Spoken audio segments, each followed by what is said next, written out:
Civil presenció cómo su hijo era arrastrado al interior de aquel automóvil desconocido, pero fue incapaz de reaccionar. Alcanzó aún a oír el ahogado grito de Lucas antes de que un brazo tatuado procedente de las entrañas del vehículo cerrara la puerta con un fuerte golpe.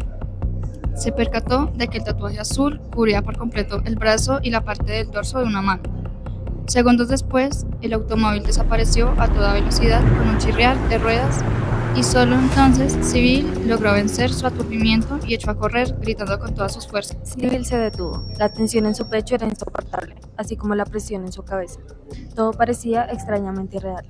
Civil abrió los ojos molesta y sacudió su cabeza intentando que su mente aturdida pudiese volver a poner en funcionamiento.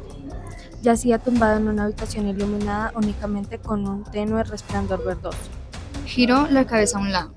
Su mirada recayó sobre dos monitores, insertados en una especie de armazón metálico que había sido colocado justo al lado de la cama de hospital sobre la que yacía. Exploró con cuidado su cráneo con los dedos y descubrió que varios cables de los que se hallaban fijados precisamente allí. De repente, una mano invisible la rodeó del cuello y apretó. Respirar se tornó extremadamente dificultoso. Cerró los ojos, concentrándose en su respiración. La presión en el cuello remitió un poco.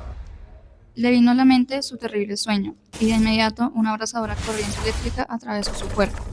¿Y si no se trataba de un sueño? ¿Y si había sucumbido el agotamiento después de correr tras aquel automóvil en el que un hombre tatuado secuestraba a su hijo? ¿Por qué me encuentro en un hospital? ¿Por qué? ¿Cómo he llegado hasta aquí? ¿Y por qué? ¿Y Lucas? ¿Qué ocurre con Lucas? ¿Estará bien?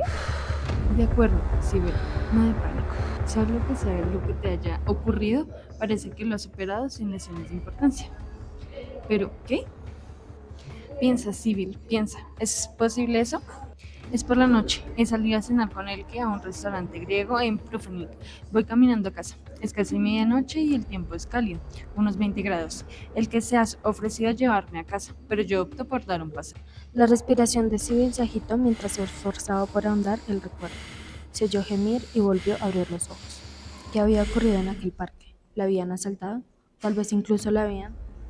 Con un movimiento apresurado sumergió su mano bajo las sábanas, descendiendo por su plano vientre hasta aquel lugar más bajo, allí donde debía instalarse el dolor en caso de que todo parecía estar bien. Retiró su mano y sintió un dolor agudo donde la sábana la había rozado en el dorso. Alzó la mano y observó la hematoma circular en aquel punto oscuro en pleno centro, y donde se encontraban los médicos y enfermeras que debían estar cuidando de ella. ¿Qué horas serían? Abrió bruscamente los ojos. En cuestión de segundos, su frente se perló de sudor. El pánico que se había anunciado su presencia poco antes se aproximaba a pasos agigantados. Estoy en una especie de cripta, Pensó, y gimió en un tono más elevado de lo que esperaba. La mano imaginaria volvió a cerrarse en torno a su cuello y en esta ocasión parecía aplicar todas sus fuerzas. El aire de Civil inspiraba a breves y precipitados intervalos, no lograba penetrar en sus pulmones. La tenue protesta de una puerta al abrirse la hizo girarse precipitadamente. A su derecha, rodeada de un halo de luz, se destacaba, bajo el marco de la puerta, el oscuro contorno de una figura humana. La presión sobre su garganta remitió. La sensación de ahogo se fue debilitando. ¿Ha despertado usted? Me alegro. Oyó decir a una voz femenina, y simultáneamente la oscura figura inició su acercamiento. ¿Dónde estoy? ¿Qué me ha pasado?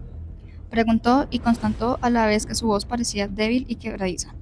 La sonrisa de la mujer se ensanchó. En el hospital acaba de despertar usted de un profundo coma. Le explicaré todo lo necesario en unos instantes, pero es muy importante que primero me conteste algunas preguntas. Una mano de dedos delicados se posó con sumo cuidado sobre el dorso de la suya, cubriendo la hematoma. Dentro de un momento, pero primero deberá contestar a mis preguntas. Civil se dejó caer hacia atrás, sobre la almohada y fijó la vista en el techo. De acuerdo, pregunte. ¿Recuerda cómo se llama Sibel Laurich. y su dirección? Vivo en Prufening. Mulhouse asintió sin perder la sonrisa. Por favor, ¿puede mirarme? ¿Me reconoce? Ella escrutó sus rasgos. No creo reconocerle. ¿A qué viene esa pregunta? ¿Debería conocerla? No, señora Aurich, es bastante improbable que nos conozcamos. Soy médico en jefe en este hospital y simplemente intento averiguar con las preguntas que le realizo si se encuentra usted bien, lo cual parece ser el caso. No me encuentro bien. Me he despertado en una habitación oscura y sin ventanas y sigo ignorando por qué. Y además yo estoy cubierta de cables como si fuese algún instrumento eléctrico y ni siquiera dispongo de un timbre. Y Dios, explíqueme ya de una vez qué me ha pasado. No pudo evitar que las lágrimas crearan surcos en sus mejillas. La doctora Malhouse asintió comprensiva y alzó la mano. ¿Qué es lo último que recuerda, señora Aurich?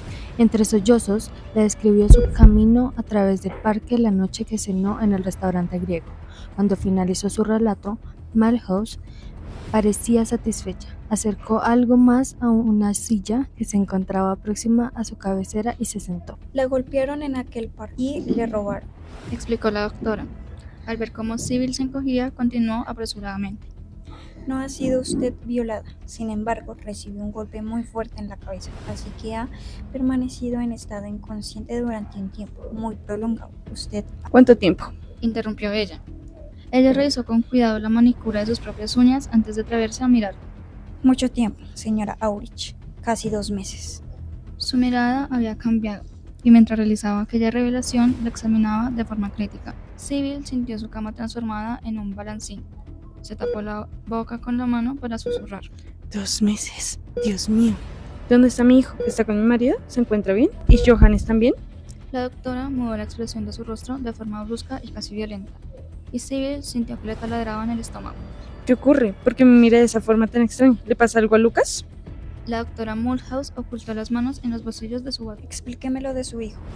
La animó, empleando un tono que no acababa de agradarle a Sybil en absoluto. Era el que utilizaría un padre con un hijo de corta edad necesitando de consuelo. Se sentó de golpe, arrancando, sin pretenderlo, algunos de los cables que habían fijado a su cabeza. ¿Por qué no contesta mi pregunta? ¿Qué le pasa a mi hijo? Mulhouse parecía estar sopesando cuánta información debía proporcionarle, teniendo en cuenta el frenético circular de su sangre a través de su corazón. Cuando finalmente habló, empleó de nuevo su tono de psiquiatra. Señora Aurich, ha de tener algo de paciencia. Ese golpe en la cabeza y lo largo del periodo de tiempo que ha permanecido usted en coma, posiblemente se sienta usted desorientada, como cierta frecuencia. ¿De qué me está hablando? Maldita sea, ¿por qué no me contesta ninguna de mis preguntas?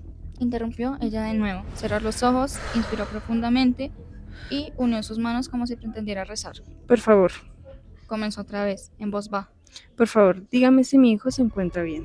Mulhouse se inclinó hacia ella y cubrió la mano de Sybil con la suya. Señora Aurich, no puedo explicarme por qué. Quiero decir, ¿de dónde ha sacado usted esa idea? Quizás esto haya sido provocado por el golpe en la cabeza, pero señora Aurich, está confundida. Usted no tiene hijo. Doctora, ignoro quién le ha proporcionado la información de la que usted dispone, pero evidentemente es incompleta. Mi hijo se llama Lucas y tiene 6 años.